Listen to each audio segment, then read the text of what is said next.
Am I really that much to handle?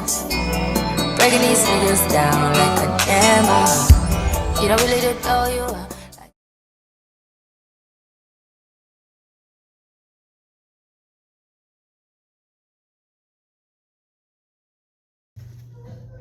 It's date night. Me and my man try to go out at least once a month. He works 2 jobs. I do not work. So whenever he has free time on the weekend, we try to go out like at least once a month in the middle of the month, you know, because that first check is for the rent. But yeah, I want to go see Sinners. Well, okay, I'm going for the plot. Michael B. Jordan is the plot. So I'm doing a little light beat.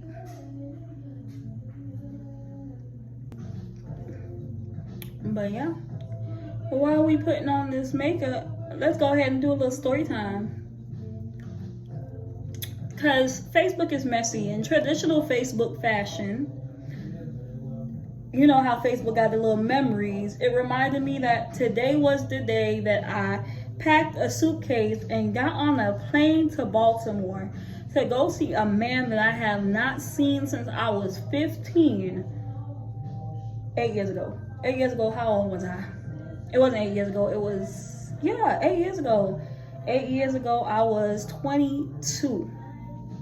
So a man I have not seen in 7 years. While I had a boyfriend. Now, before y'all come for me, just because I had not seen him in 7 years does not mean we weren't still in contact. We were still very good friends. Some would say best friends. And I was on the phone with him one night. I pulled up on my boyfriend. I pulled up to his house, and my boyfriend was talking to me crazy. Now, my boyfriend at the time used to knock my head between the washer and the dryer. So, and most people didn't know that unless they were close friends of mine.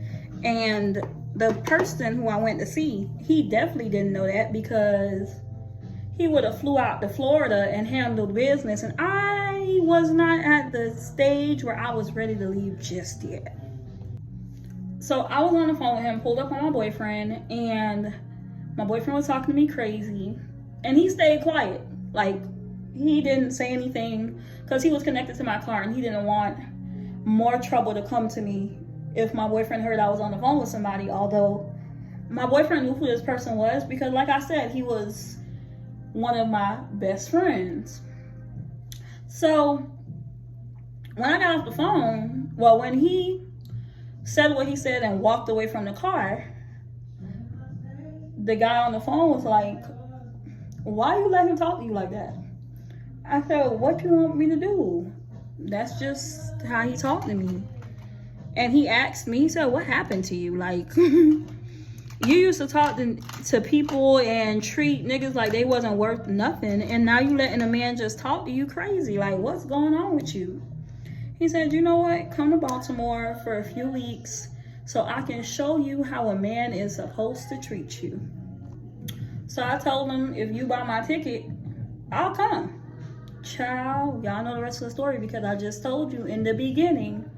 Facebook reminded me today that today makes it 8 years since I packed my bags and flew across state lines to see a man that I have not seen since I was 15.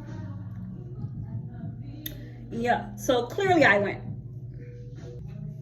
Y'all, I got there and first night, he made me some rice and chicken, some dili, and some poule fouille.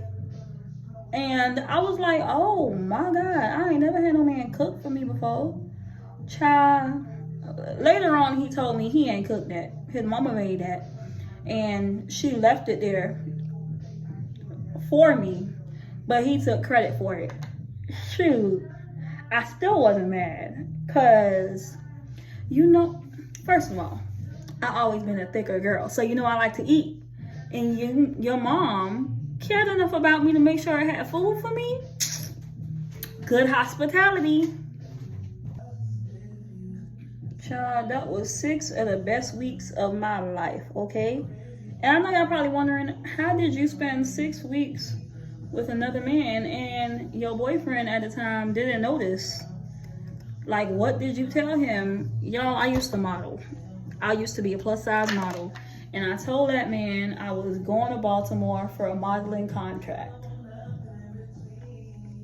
I even told him I was staying with one of my model homegirls in her place, because she had a place up in Baltimore. And he ain't asked no more questions. And if we're being real, that man ain't give a damn for real, because he was doing his own stuff while I was in state. You feel me? Like, I went through his phone multiple times and saw a lot of stuff in his phone that as a man in a relationship should not be in your phone. But it was a turbulent relationship, honestly. Like, I ran him over with my car once. But that's a story for another day. We're not talking about that relationship. We talking about when I flew out to Baltimore. But yeah, those were the 6 of the best weeks of my life. When I tell y'all, that man treated me so well. He would go to work, come home with a box full of cookies, full of McDonald's cookies, and he'd be like, "Here, babe, I bought you some cookies." Because again, my back is big, and he knew I loved to eat, and he fattened me up even more while I was up there. I was so delusional, y'all. I started looking for apartments. I even called my mama and told her I may not come back. My mama knew where I was at. She knew where I was actually at, because I've known this man since I was 15. So she knew him, and she knew where I was at. She knew I was safe. She knew I was in good hands. And honestly, I'm pretty sure my mom wanted me to get away from the boyfriend I was with anyway. So she was like, anything to get me away from that boy, she was okay with. But he snapped me back into reality. He was like, "You have unfinished business back in Florida that you need to go handle before we can take our friendship to another level." Because again, we were just friends. But although we were friends, he was saying a lot of sweet nothings. You know how men are. Saying a lot of sweet nothings, a lot of promises of getting married, a lot of, you know, you really grew up, you really matured from the person I knew. Like, I could see a future with you, all type of stuff. And me being me, I told him ain't nothing for me back home. But I had to agree. I had some loose ends back home. And you know, my boyfriend at the time would call me often, especially when I was like laid up with my friend. Because again, we are still just friends. And he would say all the stuff I wanted him to say while I was in Florida, he was saying while I was up there. But I kind of already made up my mind that I didn't want to deal with him no more. So I was like, "Oh, that's so sweet. I love you too." Knowing damn well I ain't mean it. But I had to keep it kosher for the moment.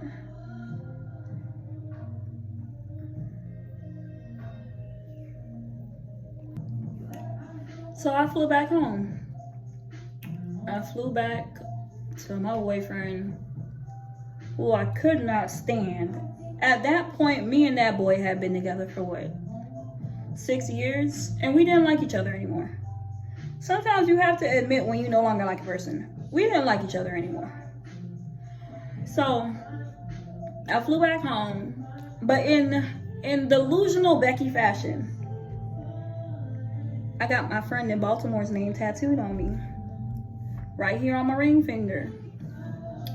His last name is Rejoice.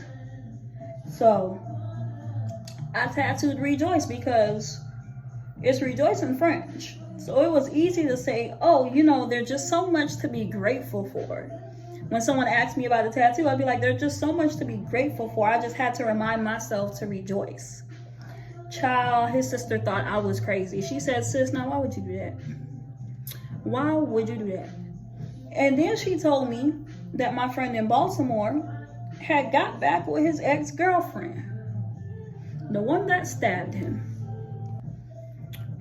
And then I know what y'all thinking. Well, Becky, you can't be mad.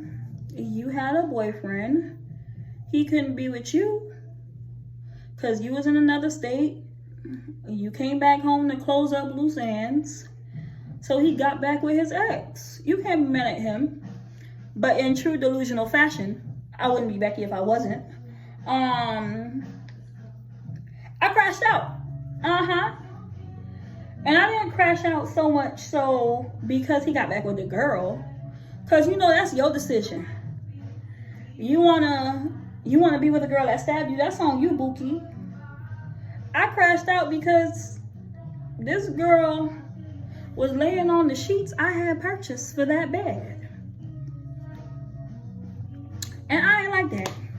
Because I was just in that bed. And I understand, like, that's your man. And he not my man. Because I got my man in Florida. But that ain't matter to me. I wanted my cake and my Edith too. That's the correct saying, by the way. It's not I want my cake and to eat it too. You can't have your cake and eat it too. That's stupid. Y'all know how stupid that is? Why I can't eat cake? Y'all never asked yourself that? So, I called him a few times. He ain't answer. I'm not a person you can ghost, okay? And although, like I said, this has been my best friend, and I know when he's not answering, it's because he's handling something or he's busy doing something he ain't got no business doing because he was involved in the gang life. So sometimes he'd go missing for months on end, and I would understand that. But at this time, I was emotional, you know? I was emotional because, bro, you playing with me. Why you playing with me when we had plans? The plan was for me to come to Florida, break up with my boyfriend, come back to Baltimore. We had plans. Okay, my part was taking a little long, but I had to find a way to do it. I couldn't just come back from Baltimore and be like, I don't want to be with you no more. No, I had to find a way to do it. I didn't want this man to knock me between the washer and the dryer. So I called him, he didn't answer. And you know what I did next? Again, I was 22, y'all. I was 20. I want y'all to keep in mind my age as I tell this story. I was 22. I was a yamhead, okay? That's why I'm able to tell people when they're being a yamhead. Because at a point in my life, I was the president of Yamhead Academy, okay? I was the biggest yamhead I knew. So in true delusional Becky fashion, I contacted the girl. I said, how long y'all been back together? She said, well, I just posted bail. Posted bail? I just posted bail. We've been back together about a week. I said a week? I left a week and a half ago. So that means he knew he was coming home. And that's why he told me to go close up my loose ends, because he had loose ends he had to close up too. So I told that girl everything. Again, I was emotional, okay? And I'm normally a thug when it comes to these niggas. But this specific one, it was something about him. Like, I was in love with him, and I knew it. But not only was I in love with him, y'all, I came back from Baltimore, and I didn't come back by myself. I brought something back with me. My stupid self came back pregnant. Child, and at the time when I was snapping on the girl and getting cussed out by him on the back end, because he was like, bruh, you know better, bruh. You know we keep shit pee. So why would you? I'm like, we keep shit pee, but why I had to find out that you was back with this girl through your sister? He said, bro, you have a boyfriend. I told you go handle your business in Florida and we gonna link back up once you got your situation handled. I'm like, I have a boyfriend, but you got back with that girl. Like, make that make sense. So if I get a handle and you still with that girl, what you want me to do? Wait? Cha. Me and him ended up falling out real bad. Real bad. Like, not talking to each other bad. Cussed each other out. Called each other every name in the book bad. We fell out real bad.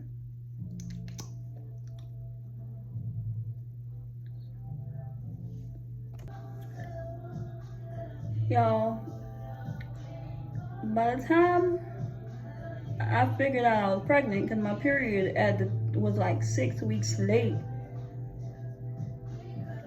I told the sister, and the sister told me straight up, get rid of it. She said, don't keep it.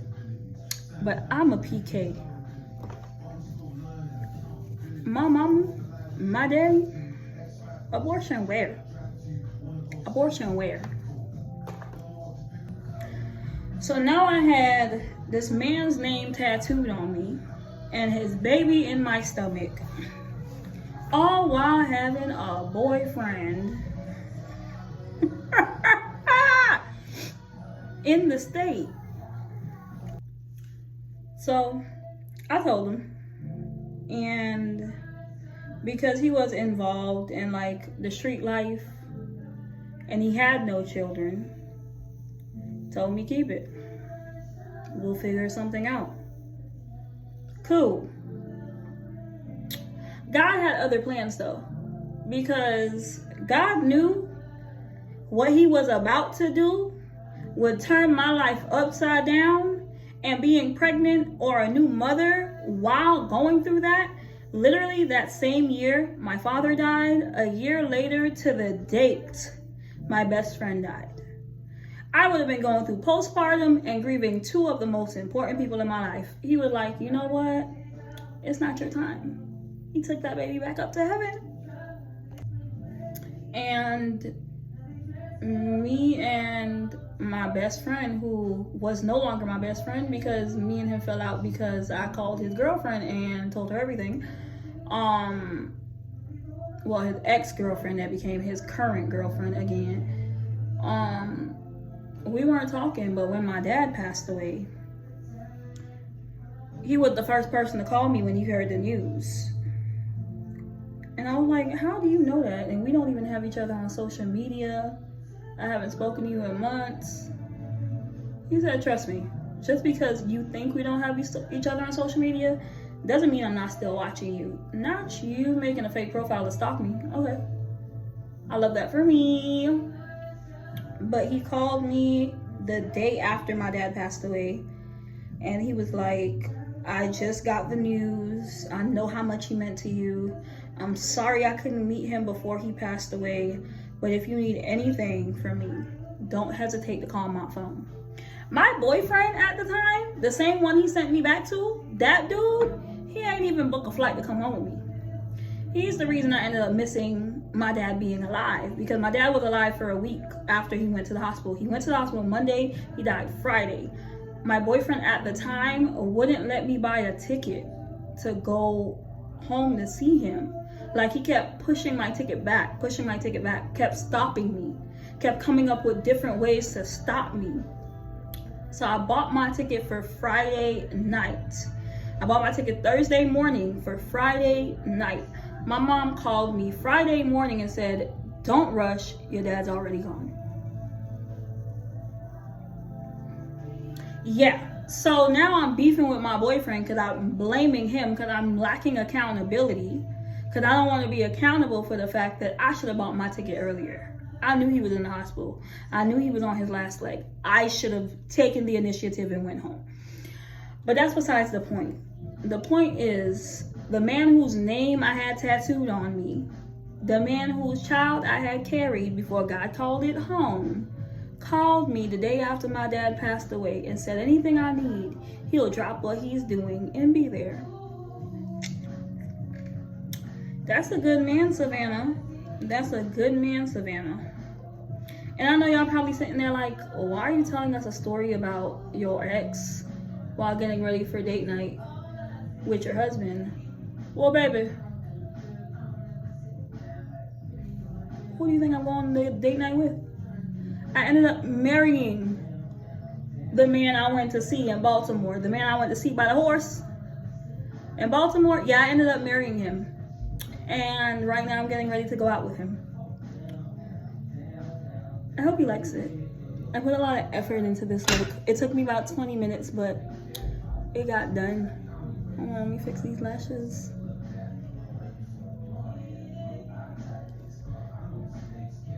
And there's no message here, okay? There's no message here. There's no, if you're just delusional enough about that man, he'll want you. No. The man has to want you first before the delusions happen. Understand me? And what's so funny about me being married to that man is when me and his girlfriend was arguing, I said, baby, it's always gonna be me. He's always gonna choose me.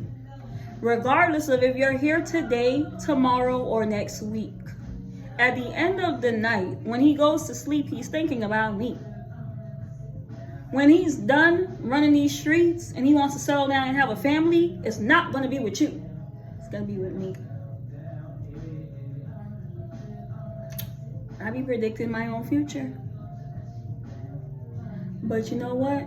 Here is the lesson out of everything I just said over this 21-minute video. What God has for you will always be for you. Even if it does not seem like that is what it is at the time, even if it does not make sense, even if you feel like this person can't be it for me, what God has for you will always be for you.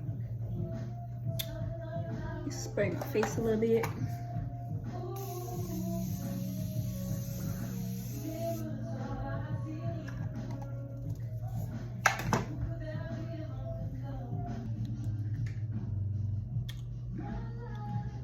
I hope y'all enjoyed my story time.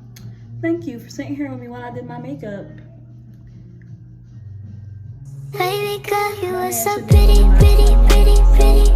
Baby girl, you are so pretty, pretty, pretty, pretty.